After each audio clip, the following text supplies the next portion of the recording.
तो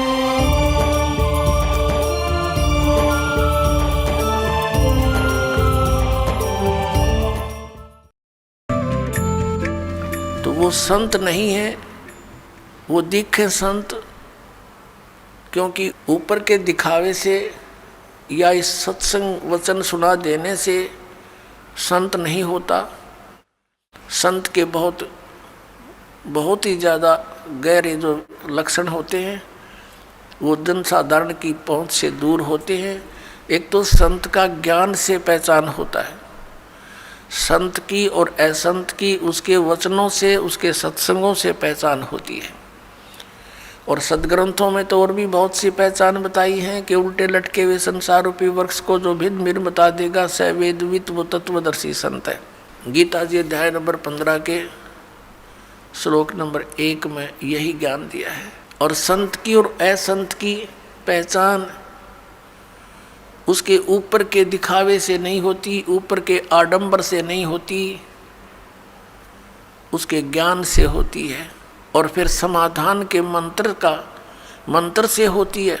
ज्ञान भी सुना कर कोई किसी से मिलता जुलता कह सकता है, लेकिन उसके पास उस रोग के नाश करने की, इस हमारे जन्म मृत्यु के रोग का नाश करने की और प्रारब्ध के अंदर आने वाले कष्टों का निवारण करने की औषधि नहीं है, वो सही मंत्र नहीं है, तो कितनी ही बातें बनाता रहे वो संत नहीं है। और किसी व्यक्ति ने इस दास से सुनकर और ये मंत्र लेकर तीनों और स्वयं संत बनकर इनको दान करने लग जाता है, देता है, तो वो डुप्लीकेट लाइसेंस बना रहा है, क्यों वो अधिकारी नहीं है। वो गुरु की आज्ञा के बिना स्वयं ही नाम देता है तो वो निगुरा है और वो अधिकारी नहीं है, उससे उपदेश लिया हुआ भी व्यर्थ ही है। तो इन सब बातों से हमने सावधान रहना है। अब क्या बताते हैं परमात्मा, कंठी माला सुमरणी पैरे से क्या हो, ऊपर डूंडा साध का अंतर रख्या खो।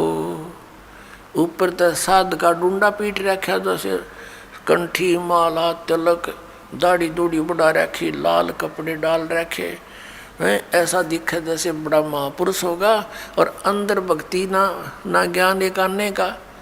कहते ऊपर डूंडा साध का, ऊपर लोग दिखावा तिसा दिखे भाई, कति आदमी ने सोचा भगवान से मिल रहा होगा और अंदर खख नहीं उसके, तो उसका ज्ञान से पता लगेगा, उसकी बोली से पता लगता है।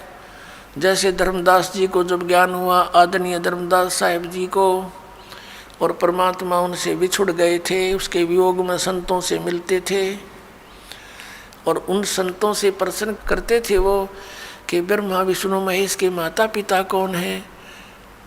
गीता जी अध्याय नंबर 18 के श्लोक नंबर 62 में जो गीता ज्ञानदाता किसी अन्य भगवान की शरण में जाने को कहता है, वो भगवान, वो परमात्मा कौन है, तो वो उसका जवाब नहीं दे पाते थे। वो वही बोली बोलते थे जो पहले बोला करते थे, ये तो अजरो अमर है, सर्वेश्वर है, महेश्वर है। तो उठकर चल पड़ता था कि ये संत नहीं असंत है। तो संत और असंत की बोली से पता लगे। कबीर परमेश्वर जी कहते हैं, खरना होवे केहरी कबहू सिंह की खाल उठाए।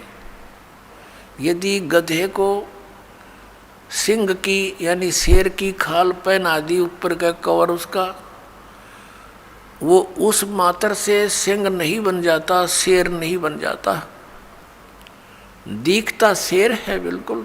एक समय एक कुमार ने कुबद सूझगी, उसने कितने कोई शेर की खाल पाएगी पड़ी हुई, शेर मरा पा गया, उसने वो खाल खुल तार तोड़ लिया उसकी कितने तो काट पीट के, और उसने अपने गधे पर डाल दी, पूरी फट कर दी, और उसको रात के समय खेतों में छोड़ दे। वो जाके किसानों की फसल खावे, रखवाले देखें चांद की चांदनी में निकट जावें, क्या बढ़ गया क्या आ गया, देखे वहाँ पर शेर खड़ा है, फसल खा रहा है, शेर सिंह, तो वो भाग ले पूरी तरह, गाँव में आकर रुक के मर गए, शेर आ रहा, शेर आ गया।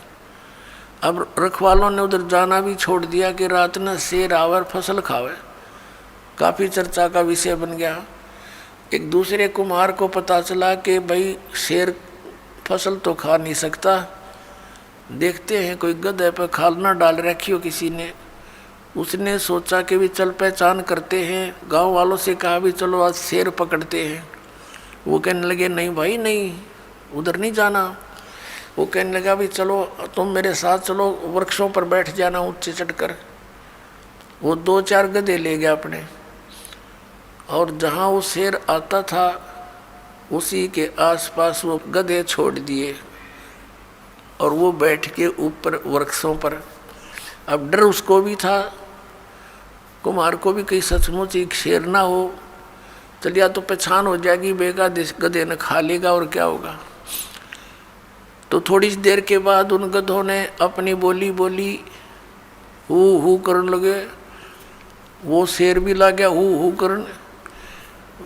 वो आया भाग गया और उन गधों के पास आकर हू करता करता खूब मस्ती में उसकी वह खाल उतर गई ऊपर तक, और गधा का गधा। तब रखवाले उतरे, अरे सचमुच तो गधा है, उसको मार को धमका निकम्मे तने यो के जुल्म कर दिया। तो पुण्यात्मा परमात्मा कहते हैं कि गधे की और शेर की पहचान उसकी आवाज़ से होती है। वो भी हू करता है, जब कहने लगे भाई यूँ तो गधा है, शेर को नहीं, शेर की आवाज़ को नहीं, वह बोली ही नहीं है शेर वाली। तो इस प्रकार संत और असंत का ज्ञान उसके वचनों से, उसके सत्संग से, उसके ज्ञान से होता है।